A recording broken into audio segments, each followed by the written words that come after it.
ہمیں جب آج تک یہ نہیں پتا چلا کہ کس سے محبت کریں اور کس سے نفرت کریں، باتیں کر رہے ہیں معرفت امام کی اور دعوے کر رہے ہیں امامت کی پابندی کی.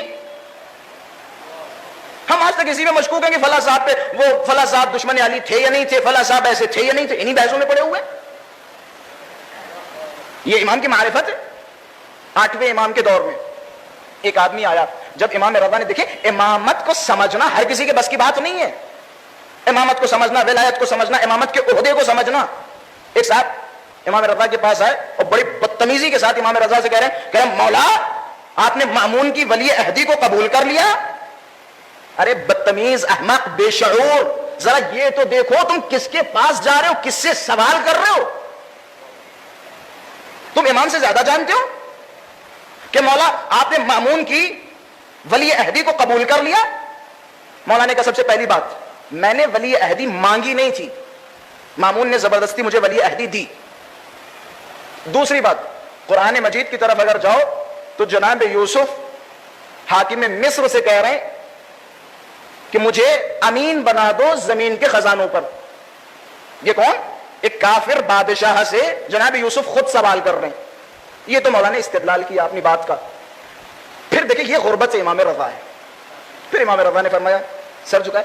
بعض روایتوں میں ہے فرقرق عینا، امام نے جب یہ فرمایا تو امام کی دونوں آنکھوں سے اشک جاری ہو گئے. فرقرق عیناہ من الدم، حضرت کی آنکھوں سے اشک جاری ہو گئے کہ وہ چاقو جو تم اپنی آستین میں لے کے آئے ہو اب وہ چاقو نکال لو. چاقو نکالا کہ کس لیے لے کے آئے تھے؟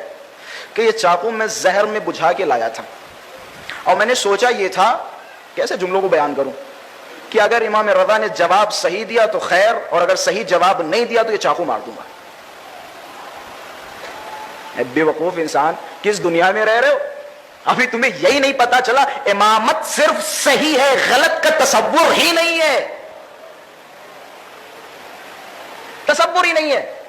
آپ عصمت کا قاعدہ آپ نے پڑھا؟ عصمت، معصوم یعنی کیا؟ معصوم، معصوم یعنی ہر خطا سے پاک، ہر عیب سے پاک، ہر طرح کی رجس سے پاک، یعنی معصوم.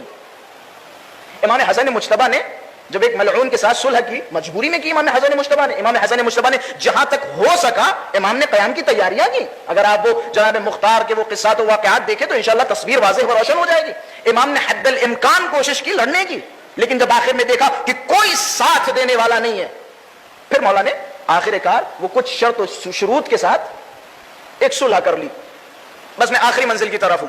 ایک صاحب آئے، پتہ ہے امام سے کیا فرمایا؟ میں ضمیروں کو ہلا رہا ہوں، ان ضمیروں کو ہلا رہا ہوں جو ضمیر بہت مطمئن بیٹھے. آخر ہمیں بھی اپنے امام زمانہ کے لیے تیار ہونا ہے یا نہیں تیار ہونا ہے؟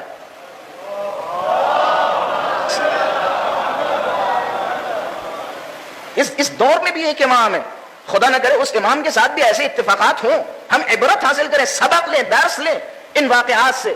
یہ جو جھوٹے دعوے اور لقلقے لسانی ہے اسے طاق میں رکھیں، کنارے رکھیں، ٹھیکیدار بننے کی کوشش نہ کریں دین کے. ایک صاحب آیا اور آنے کے بعد پتہ کیا کہا امام سے، امام حسن سے؟ توبہ توبہ، اللہ معاف کرے، رسول اللہ کے بہت بڑے صحابی، میں نام نہیں لوں گا، بہت بڑے صحابی، ابھی فی الحال ہم انہیں رحمت اللہ علیہ کہتے، نام نہیں لوں گا، لیکن بہت بڑے صحابی. پتہ ان کا کیا جملہ تھا کہ السلام علیک یا مذل المؤمنین، سلام ہو اس پر، اللہ اکبر، سلام ہو اس پر جس نے مومنین کو ذلیل اور رسوا کر دیا. یہ کس سے کہہ رہے ہیں؟ امام حسن مجتبی. جوانوں غور کرو، فکر کرو. ہمارا ایک امام ہے جو پردہ غیب میں ہے، ہم اپنے امام کے لیے آمادہ ہوں، اپنے امام زمانہ کے لیے تیار ہوں. امام نے فرمایا امام تو ہے یا میں؟ کہ آپ. کہ کیا تم نے پڑھا ہے امام معصوم ہوتا ہے؟ اگر تجھے معلوم ہوتا امام معصوم ہوتا ہے پھر تو اس طرح کا سوال نہ کرتا. یہ اپنے آپ کو امام سے زیادہ عقل مند سمجھ رہے ہیں. خدا را ہماری کوئی ایسی حرکتیں نہ ہوں، ہم جتنا زیادہ معرفت امام سے قریب ہوں گے دین سے قریب ہوتے رہیں گے. یقین جانیں جتنا زیادہ امام سے قریب ہوں گے دین سے قریب ہوں گے.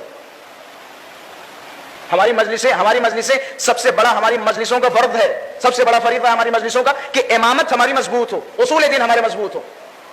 میں ایک بہت بڑے آیت اللہ کا جملہ نقل کر رہا ہوں، بہت بڑی شخصیت کا. ان سے ملاقات کے لیے گئے، میں نام نہیں لینا چاہ رہا ہوں ادباً. ان سے ملاقات کے لیے گئے, میں نے ان کا ہاتھ چوما تو انہوں نے اپنا ہاتھ کھینچا, ہاتھ کھینچنے کے بعد مجھ سے فرمایا کہ تم خطیب ہو. عظمتوں کو سمجھے, امامت کی کیا عظمت ہے, اصول دین کی کیا عظمت ہے. میں ان لوگوں سے مخاطب ہوں جو ممبروں سے, اعتقاد سے پرہیز کرتے ہیں. اصول دین ممبر کا سب سے بڑا ہدف ہے, توحید, نبوت, عدل الہی, امامت, معاد, یہ ممبر سے بیان ہونا چاہیے تاکہ ہمارے اصول دین مضبوط ہوں. ایک بہت بڑے آیت اللہ. جب میں نے ان کا ہاتھ چوما تو انہوں نے اپنا ہاتھ کھینچا اور کھینچنے کے بعد مجھ سے فرمایا کہ تم خطیب ہو. میں ان کے جملے نقل کر رہا ہوں, حالانکہ میں اس لائق نہیں ہوں, یہ ان کے جملے کہ خطبہ کا مرتبہ فقہا سے بلند و بالا ہے. سبحان اللہ, کہ خطبہ کا مرتبہ فقہا سے بلند و بالا ہے, کہ فقہا فروع دین کی حفاظت کرتے ہیں اور خطبہ اصول دین کی حفاظت کرتے ہیں. کہ تم اصول دین کے محافظ ہو, کہ ہم فروع دین کے محافظ ہیں. منتہا تم اپنی عظمتوں کو سمجھو, ولایت کا حقیقی پیغام لوگوں تک پہنچاؤ, امامت کا حقیقی پیغام لوگوں تک پہنچاؤ, توحید لوگوں تک پہنچاؤ. ایک صلوات پڑھے محمد و آل محمد کی ذات پر.